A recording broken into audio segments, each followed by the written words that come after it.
মোদির আসার ব্যাপারে প্রতিবাদ জানিয়ে লেখালি 2 লাইনের একটা স্ট্যাটাস। আমি অফিসে যেদিন আসবো সেই দিন, এর পরের দিনে আমি অফিসে আসার পথে আমাকে হাতে জিল এলাকা থেকে ওরা মাইক্রোতে আমার রিক্সা ব্লক করে আমাকে গাড়িতে তুলে নেয় এবং আমার নিজের আইডি থেকে গাড়ি করতাম। সো ইন দ্য মিটার আমি আমার রেডিসন গ্রুপে আমি প্রকিউরমেন্ট অফিসার হিসেবে ছিলাম, ইন্টারকন্টিনেন্টাল আমি প্রকিউরমেন্ট ম্যানেজার হিসেবে জয়েন করি ঢাকায়।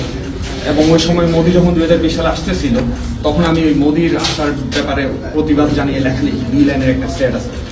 আমি অফিসে যেদিন আসবো সেই দিন, এর পরের দিনে আমি অফিসে আসার পথে আমাকে হাতে জিল এলাকা থেকে ওরা মাইক্রোতে আমার রিক্সা ব্লক করে আমাকে গাড়িতে তুলে নেয় অ্যান্ড আমাকে প্রথমে র্যাব 11-তে নিয়ে যায় নারায়ণগঞ্জ। ওইখানে একটা সেলে রাখা হয়, গুম সেলে। এর পরের দিন রাতেই আমাকে এখানে নিয়ে আসা হয়। সো নিয়ে এসে আমাকে আমার শার্ট প্যান্ট ছিল, আমাকে লুঙ্গি পরিয়ে দেয় এবং টি শার্ট পরিয়ে দেয়।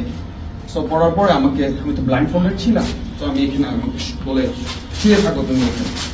আমি শুয়েছিলাম না এবং don't make any sound, and আমি সেটা করি নাই। একটা পর্যায়ে আমি চেষ্টা করছিলাম বোঝার জন্য যে আমি আসলে কোথায়। সো আমি চোখ ব্লিঙ্কিং করে I just trying to lose my blind fold and I saw someone just from this side, he is just move his hand and trying to getting my attention. So I saw him and he just telling me just sit down, and I sit down and I was just, my handcuff was in the back side, so samne niye asho. So I just did like this and I was just crying. I just thinking about my 2 small child and my আমার যে বাচ্চা দুটো ছিল, একটা 7 মাসের বাচ্চা আর একটা 1.5 বছরের বাচ্চা। আমি তার শুধু তাদের কথাই চিন্তা করছিলাম, আমি তাদের খুব মিস করছিলাম অ্যান্ড আমি শিওর ছিলাম যে আমাকে মেরে ফেলা হচ্ছে। অ্যান্ড তাদের থেকে আমি যখন জিজ্ঞেস করছিলাম, তারা আমাকে বারবার বলছে যে চিন্তা করিও না তুমি, এখানে আল্লাহ আমাদেরকে দেখবেন, হেল্প করবেন। সো তারাও বলছিল, আমাদের ছোট ছোট বাচ্চা। আমি তাদেরকে তখন জিজ্ঞেস করছিলাম যে তোমরা কয় বছর ধরে এখানে? তো কেউ বলে 1.5 বছর, পাশে ও একজন ছিল, ও বলে ও 3 বছর, একটা 17 বছরের বাচ্চা ছিল, ও রাঙ্গুনিয়া থেকে ওকে গুম করে আনা হয়। এই পাশে আরো 2 জন ছিল। আমাদের প্রত্যেকটা কমিউনিকেশন টোটালি ইশারায় হচ্ছে, কারণ এবং যে ইশারা যখন বুঝতাম না এখানে একটা দেওয়াল ছিল তখন মুভ করে ফেলেছে। হ্যাঁ, আমরা তখন মানে যখন যে কথা ইশারা বুঝতাম না তখন লিখে মানে বোঝানোর চেষ্টা করতাম। কি দিয়ে লিখতাম? আমরা হাতের আঙ্গুল যে আমি নাম যখন বলতে, আমি নামটা বুঝতে পারছিলাম না, তখন তারা এইভাবে করে স্টোন দিয়ে লোহার এটা লোহার বার ছিল।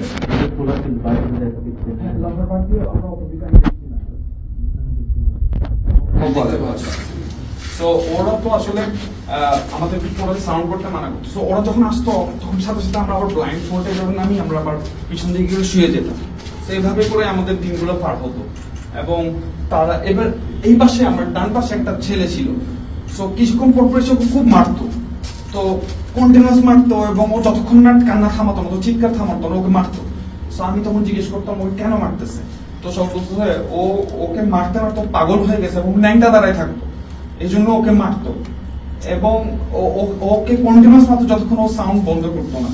সো আমার এই পাশে আমি আরো 4-5 জনকে দেখি, কেউ 1.5 বছর, কেউ 2 বছর, কেউ 3 বছর ধরে ঘুম ছিল। তো এভাবেই করে আমাদের আমার এখানে আমার জানা মতো 4-6 জন ছিল। আমি প্যান্ডেল ছিলাম। তোমাকে এনেছিল জাস্ট মোদির বিরুদ্ধে স্ট্যাটাস হয়েছে, আর পরের পরছি বাকিদের কোনো পরিচয় জানতে পেরেছিলে? আমি একজনের নাম জানাচ্ছি সাইফুল, 2 জনের নাম জানতাম না, 2 জনের নামই সাইফুল ছিল। পলিটিক্যাল অ্যাক্টিভিস্ট বা ছাত্র কিছু? আপনার নামটা? কিছুই না। আপনার নাম? আমার মাসরুর আনোয়ার চৌধুরী। এখানে কি সিচুয়েশন কিছু ছিল না? এখানে একটা ইয়া ছিল, কম্বলের একটা এক লেয়ারের কম্বল, একটা বিছানা ছিল, আর কোন বালিশ টালিশ ছিল না, একটা কাপড় ছিল। পরে ওই সাইফুলদেরকে তুমি আর খুঁজেছিলে? জানো ওদের কি অবস্থা? আমি শুনেছি সাইফুল মানে পরবর্তীতে ওকে ছেড়ে দেওয়া হয়, বাট ও কোথায় আমি আর ট্রেস করতে পারি। কবে থেকে কবে ছিলেন? 2020 সালের মার্চের 1 তারিখ থেকে 10 তারিখ পর্যন্ত। আসলে এখান থেকে ছাড়ার পরে যে মামলা দেওয়া হতো ওটা নিয়ে। ও আচ্ছা, আমাকে এরপর 10 দিন আসার পরে আমাকে যখন ওরা এখান থেকে নিয়ে যায়, আমাকে ফিশ মানে এরকম করে একজনের সাথে কমিউনিকেট করতো, no sound at all. So তারা বললো কি তুই 2 রাকাত নফল নামাজ পড়ে নিস, তোরা এখান থেকে বের করতেছে। সো আমি ধরে নিয়েছি আমাকে ক্রস ফায়ার দিব তো মেরে ফেলবে। সো আমি আসলে কালামা পড়ে নিয়ে অথবা দোয়া পড়ে নিই। এরপর আমাকে আবার নিয়ে যায়। সো নিয়ে যাওয়ার পরে আমার সাথে কিছুদিন আগে আমার দেশ নিউজে আমাদের লিড নিউজ এসেছে যে 3 প্রকৌশলীকে গুম, এটা লিড নিউজ এসেছে। এখানে আমার সাথে আরো 2 জনকে গুম করা হয়। জাস্ট তারা আমার সাথে বসে চা খেত, আমার সাথে তারও ভালো ভালো কোম্পানিতে, একজন চুয়েটার ইঞ্জিনিয়ার, একজন সফটওয়্যার ইঞ্জিনিয়ার, একজন ইলেকট্রিক্যাল ইঞ্জিনিয়ার। সো জাস্ট আমার সাথে তারা হাঁটতো, কথা বলতো, সেই জন্যই তারা নিয়ে এসেছে। সো পরবর্তীতে আমাদেরকে যেই দিন প্রকাশ করা হবে মিডিয়ার সামনে, তার আগের দিন রাতে নারায়ণগঞ্জে একটা হোটেলের সামনে ওরা নিয়ে যায় গাড়ি করে। আমরা 3 জন এবং সাথে আরেকজন হুজুর, তাকে আরো 2 সপ্তাহ আগে গুম করে তারা রেখেছিল ল্যাব 11 সেল। সো ওইখান থেকে আমাদেরকে নিয়ে যায়। একটা ব্যক্তি, যে লোকটা গাড়িতে ড্রাইভারের পাশে ছিল, সে ওই সামনে গিয়ে এই ধর ধর জঙ্গি ধর বললো। তো জঙ্গিধর বললো, এখন মানুষ তাকায় আছে। সো দেখলাম 4 জন ব্যক্তিকে ওরা গাড়িতে তুললো, এবার গাড়িটা ব্যাক করে নিয়ে আসলো। আমি ধরে নিয়েছিলাম হয়তো আমাদের ছেড়ে দিব অথবা এরকম। ব্যাক করে নিয়ে আসার পরে আবার আমাদেরকে নারায়ণগঞ্জের 11 সেল, যে সেলটাতে আমরা গুম করে ছিল, আবার ওখানে দিয়ে দিল।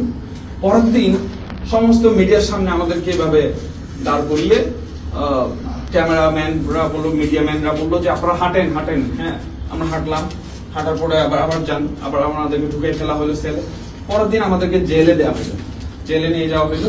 আমরা ওখানে পত্রিকায় দেখলাম নারায়ণগঞ্জে নাশকতার পরিকল্পনার সময় এই প্রকৌশলীদেরকে হাতে নাতে ধরা হয়, গোপন মিটিং এর সময় তাদেরকে হাতে নাতে ধরা হয়।